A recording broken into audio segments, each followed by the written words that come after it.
Y'all know what it is. It's your big man from the Meadowlands, the boy from the 89106. You know what I mean? All the way down to the 030 scene, Vegas Chronicles. You already know. Let me start off by saying this. Salutations. Hey, much love, B. Mac Adams, man, for sharing my videos and putting it out there, man. And it's a trip how, you being, West Coast and me coming from the G's and the love and support that I get from you. You know what I mean? You see what I mean? How you get what I'm trying to say, right? You see, that's a trip, huh? Not even your own homies. I got homies that support me, or friends. I don't believe in a homie thing. I got brothers that support me. That's from where I come from. And there's a whole bunch of them that don't, but that's okay too because when I was putting in work, it was a whole bunch of them that weren't participating too. It was a whole bunch of them. And just to get things right, cause see they like to talk amongst themselves. That's what they good at. Sheep out here, sheep out here doing what he wanna do. He minding his own. He taking care of his business. He ain't in your way, ain't in your face, ain't at your functions. He ain't thinking about your ass. That's what sheep doing. Sheep actually is focused on the youth, for real. I'm on some other stuff, man. I can give a damn about y'all, but you know what I'm gonna do? I'm gonna appease you for a second. Because I know that's what y'all like. So this is what I'm going to do. Because I'm a nice guy. I'm going to appease you. So you want me to be a little bit more, I guess you could say, frank. I'm going to be a little more frank in this instance. What I'm talking about is you characters, some of y'all not even worth mentioning. I know you. I grew up over there. I know you. Some of y'all not worth mentioning, and that's why I ain't mentioning. But I'm gonna tell you this shit. You want me to be a little bit more direct? I can. Okay, watch this. When I said my daddy left in '79, and I said Nathaniel Morrison took over, he did, right? And then I said the Ace of Spades came. Did you hear me say that Nathaniel Morrison started the Ace of Spades? I say that he came after my father. My father passed the baton to him. That's who my father left as the honcho, was OG Migo. The spades came after Migo and my father. Now, who started the spades? Just like I told you, GPK, those three letters, you can get at the guts. Just like Gershon Park Angels, that was a baseball team, man. But the Gershon Park Angels was like the Kingsmen's, which was a basketball team. You know, that's history, man. People want to make everything gangster. Stuff had its origins the way they had it, man. Everything ain't gangsters. The Angels was the GPAs. The Gershon Park Angels was a baseball team. That's Tony Girl, them, man. Tony Girl grew up. I used to be with Tony Girl as a baby when they stayed right there on McGuire, right next to where Inga them used to stay. Well, Crazy Katie them stayed on McGuire. Lil Gus them stayed right there. Tony Girl them stayed right there. She used to make me breakfast every morning. That was my daddy home girl. Tony Girl was my daddy's home girl. So she's before GPK, really. She's before Ace of Spades, because Tony Girl ran with my father. But when the Gershon Park Angels came out, that was Tony Girl and them, because Tony Girl played baseball. And will go up to Gilbert's bar with them cleats and bats and air it out. Those was the Angels, man. But let's get back to the Spades. I gave y'all those three-letter words, GPK. I ain't gonna lie, you can get it to Gus. Some wouldn't agree, but I'm gonna give credit what credit is due. I'm gonna give him his flowers. You get it to Gus. Ace of Spades, well, I'm gonna be honest. You can get that to one or two persons. And I'm being honest. I'm really from over there, and I'm finna show you that I'm really from over there. You can give it to one or two person when it comes to the word Ace of Spades. Well, who would that be? It's either Pookie Red or Junebug. One of those two. Now, let's take a minute and let me y'all go on and finish doing what y'all doing. Yeah, tell me, yeah, I know my history, huh? Go on and finish doing that for a second. Go on and finish saying, damn, you know his history. Yeah, go on and finish doing that. That was either Pookie Red or Junebug. Now, am I lying? And a lot of people give it to Junebug. But you can't give it to Junebug without giving to Pookie Red. Because if it was Junebug, it was Pookie Red. Trust and believe that. If it was Pookie Red, it was Junebug. Trust and believe that. So if the Ace of Spades was started by Pookie Red and Junebug. Now, I'm going to wait on somebody to prove me wrong about that. Pookie Red or Junebug. Nathaniel Morrison is a little older than him. He's in my father era. But when it comes to the spades, Pookie Red and Junebug. Those are the two faces of the Ace of Spades, whether you know it or not. Ronald Williams and Junebug. Real spill. OG Junebug. Real spill. So, moving on from that, since I don't know my history, or I'm not, and then Paps, don't bring his name up on my platform no more. Paps can't even walk certain yards from what he said. I don't get in the North business like that, but everybody know Carl Wesley started GQs. Now, if Paps claiming he put a Crip handle on that, that's on him. Then that's on him. But he can't. I was there in prison when he was at NNCC because he went from NNCC to Warm Springs. He couldn't go nowhere down south, man. They was on his helmet about that interview he did, talking about he was the first Crip in Vegas and he started this and he ain't never. Listen, let me explain something to you. And I'm not disrespecting nobody, but that dude don't have that type. He never had that type of influence in prison. His name is synonymous with spit, for real. Though nobody respect Paps. Carl Wesley, that's a noble name.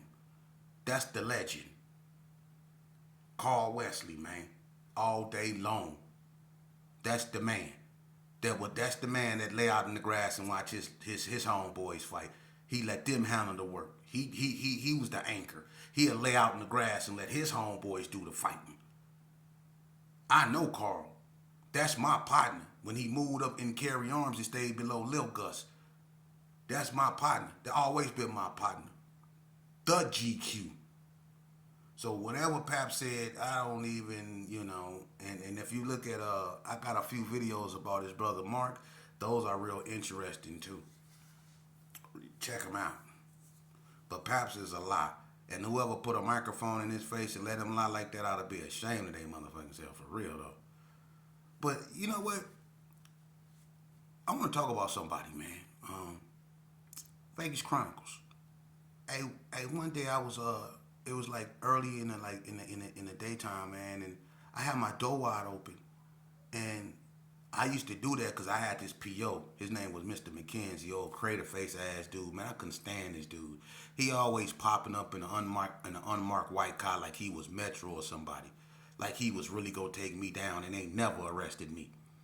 I couldn't stand his ass. You know what I mean? Crater face motherfucker. Ugly ass. Ace Ventura pet detective looking ass motherfucker. But anyway, so I have my door open. You know what I mean? So I see this dude in like blue khaki shorts, or blue khaki top and blue Nikes, blue hat. I'm like, he don't belong over here. So I come outside, I look, he light skinned. And I'm like, who the hell is that? I'm like, hey homie. And he busted you. He was on the bike. I'm like, where you from? He pull up, he say, I'm from Sintown Gangsta Crib. Trey 5 Sam. I'm like, what's that? He said, I'm from Pomona. I said, what's your name? He said, they call me Skull. I said, they call you Skull. Like, yeah, he's like, what's your name? They call me Demon, homie. He was like, Roddy shook his head, and he put his hand out to shake my hand. I was like, I shook his hand, and I'm like, you stay over here? He was like, no, my girl family live over there. And his girl family lived on McGuire. Well, I don't know if anybody remember that's from the Gershie. Y'all remember Green Eye Gay Kenny? She stayed right where, on that end, right where he stayed. And on McGuire. And I was like, okay, so we get cool, right? So I was like, right. He was like, you smoke weed? I was like, yeah. He was like, all right, I'll be back. So I'm like, dude, cool, you know what I'm saying? He from Pomona, so I ain't tripping. He come back, he got some weed, we chopping it up, you know what I'm saying? He tell me, he out here with his girl, and, she visiting her parents and stuff like that. So me and Skull, we started kicking it, and I got this tattoo on my arm, and it's I don't know if you can see it. I'll stand up, if you can see it right here. I got a tattoo on my arm of a skull, and it got a crown on it. But I got that idea from him because Skull got a skull on his forearm, and anybody that knows Skull that's from Pomona, you can ask him. He got a skull on his forearm, and that's where I got the concept of this one from. That dude became my partner. He light skinned, kind of short, got tattoos. He's real cool, you know what I'm saying? And we was smoking weed and stuff like that. So he was asking me about Vegas and the hoods out here and stuff like that. And he was trying to find out about what the Gershon was, and and he was like he didn't get it. He was like, so y'all say cuz, but y'all not Crips. I say, yeah. I said we was saying cuz before Crips existed. We older than the Crips. He said, yeah. He said, but y'all say cuz and y'all not Crips. I say, right. He say, and y'all say cuz and y'all what, green and black? I say, yeah. He said, damn. I'm like, yeah. And he was like, and I could tell he was like, what type of shit is that? You know what I'm saying? But I'm looking at him like, dude, this Vegas. This is not California. If you go to Chicago, you go see dudes out there that say blood, a young blood, and they not bloods. You know what I mean? So it's the same thing, but I can feel where you coming from. But that's why I wasn't really a proponent of saying the word cuz, but cause I'm really from the G's, and a lot of dudes from the G's, we grew up saying cuz, because we an old gang, and at one point everybody was saying cuz. There were no bloods. It was just cuz. Michael Finley turned that. When Michael Finley put the raised the flag in the North, that's when things went cuz and blood out here. But at one point, man, everything was cuz. You know what I'm saying? So, we was, one of the oldest hoods, man. One of the first ones saying cuz. We older than the GQs. We been saying cuz. And but he didn't understand that. But moving on, me and Skull got real cool, man, and we actually put in work, you know what I'm saying? And I don't want to go there, but me, Skull, and I don't want to put him, put him on blast and shit, because he doing whatever he doing now.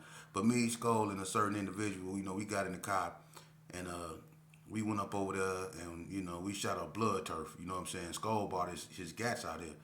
And we went over there, and he was the one that taught me how to put latex on, because I was doing drive-bys, you know what I'm saying, with just busting. I wasn't really into the, forensics and all that, and gunpowder residue, and I wasn't into all that. I'm just going to shoot. He didn't want to taught me really to put them latex on, you know what I mean, and go in there and do your thing, Out here, we was wearing black gloves with zippers on them, you know what I mean? But he was like, nah, put these latex on, you know what I mean? And you can get a better grip of the gun, you know what I mean? You put these gloves on, you know what I'm saying? Depending on what you were shooting, it was going to be uncomfortable. So he taught me how to put them latex on, you know what I'm saying? So we went over there and we shot up blood turf real good, you know what I mean? And, I liked it, this dude, you know what I mean? He woke me up every morning, and Skull liked to, Skull was cool, Skull liked to drink. So Skull will wake me up every morning, man, and we'll go kick it in Booker Field, man, and be drinking, you know what I mean? Super Soccer and Gin, we finna act a fool, you know what I'm saying? We was over there doing our thing, you know what I mean?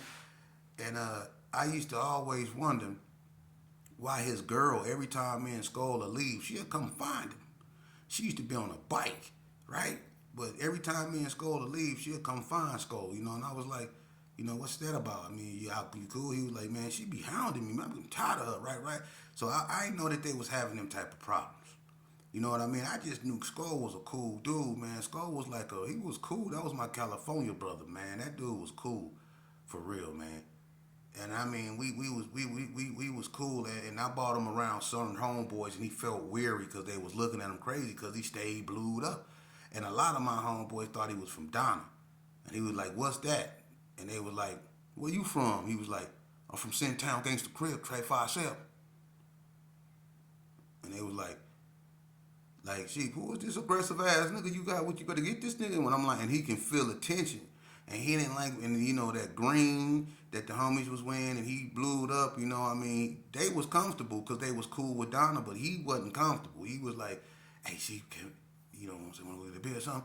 So he always wanted to lead. But, you know, I kicked it with a man, and the last day I seen Skull, man, we sat over my house, man, and you know, my auntie Cassandra, she barbecued, and Skull sat out there with me, and he ate barbecue with me, man. He left, and he went back to Pomona, man, and I get word, you know, because I used to go over there to her family's house, you know, to get him. So I became familiar with her people, so they'll open up the door and let me come in, and I'll sit and wait on him to get dressed, and we'll go kick it. But I get word, you know what I'm saying, that they went out there and man, Skull get into it with the girl. The girl tell, I guess, I don't know, man. I don't want to put his business out there, but from what I hear, man, the girl jumped out the car some, and Skull ran her over, man.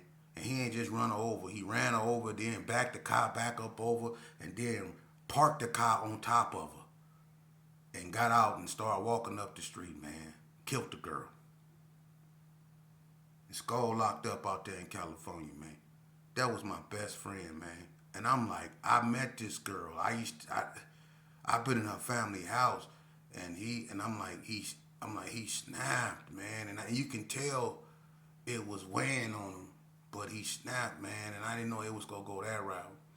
But that was a cool dude, and in the way it's just sad, man. But moving to some, you know, I don't want to talk about that moving anymore. Let's move on to something a little bit more serious, man. Let me say this, man. I don't do this for approval of anyone. When I get the right amount of subscribers, I'm gonna bring people on here, essays, and everybody else. I know a lot of essays out there that got big respect for me, you know, and I know the real Mexicans. I know what's going on now in our prison systems. When I was in there, that wasn't happening, man. What you see going on now, like when you go to high desert, how when they let the yard out or whatever yards you on, whether it's level 1, level 2, level 3, they even got level 4. I heard now. But if you ever been on them yards and you see when they let everybody out, you will see the Mexicans, the Serenos, basically. You would see them break off into groups of 5 every morning, and you would see them exercising, or you would see them on a handball court. They always training, working out, and they stay on the handball court, and you would think, you know, they like to play handball. Anybody that's been in prison know that we play handball to make ourselves more efficient at swinging that knife and hitting pressure points when we swing it. That's what handball is for. That's why if you ever fought a Mexican, if you ever been in a knife fight with a Mexican, you can see how accurate they when they puncture you. If you can see how they swing the knife, if you can see, it's the same motion as handball. If you see them fight, it's the same motion as handball, as them swinging at a handball. That's how they haymakers come, for real, and that's how they knife come. That's why they play handball. That's why blacks play handball, you know. And the paramilitary training stuff that you see them doing is because for them to stay ready to fight against us, because they know we stay buff, big on the mat. They have to train, you know, because if you look at blacks, we could just do pull-ups and be looking like Ronnie Coleman. We can do push-ups and calisthenics and be out there looking like out of line, like on a bodybuilding thing. And you know, some of us are just naturally talented with our hands and can fight, and some of us ain't never lift weights a day in our life and is naturally swole. So those Mexicans peep game. So they stay ready because they know that when it come to that type of, you know, them blacks is naturally strong, you know what I'm saying? I mean, 12 blacks can do a lot of damage. You know, so they know that. They adapted to that. So they make sure that they use speed, agility, logistics, you know, the element of surprise and things like that to get them the advantage. You see? So my thing is, when I I what the I I'm always doing some bullshit. See, they don't want me to bring y'all these messages. Every time I try to bring y'all a message, they always try to do something to throw me off and stuff like that. But it wasn't like that. In when I was there, you didn't see Mexicans working out and doing all this stuff like that. That come from California, man. For real. That come from California. When you start seeing Mexicans doing that and really tripping about phones and showers and all this old weird stuff and the way they line up for child and they linger in the back, and it's a trip. The way everything they do is strategic. If you ever look at a child hall line like at High Desert, it's the Mexicans in the back, the blacks in the middle, and mostly the whites in the front. That's why I used to always walk to the front because I knew that it was. And if you look at the seating in the kitchen, you have the blacks then took over the back, and it's like the blacks they back against the wall, and then you have the Mexicans in the middle, and then you have the whites up front. That's a trip, huh? It's like they saying if you white, you all right. If you brown, hang around. And if you black, you go sit in the back. They segregate themselves in the most racist ways. And the blacks do it, and I can understand why. Because it's going to be them two races against them. So they good at putting their back up against the wall like that. That's smart. But the way they line up, I don't like that. Because the Mexicans is in the back. That means when they attack, that's where it's coming from. That's why when I ask anybody, I was big, wide, about almost 300 pounds, muscle, huge. Ask anybody, I ain't standing in the back. I'm walking to the front. Who go stop me? I'm walking to the front. I'm cutting. Ask anybody. I'm cutting. You can say that's different. You can say what you want to say. I'm cutting. I'm not.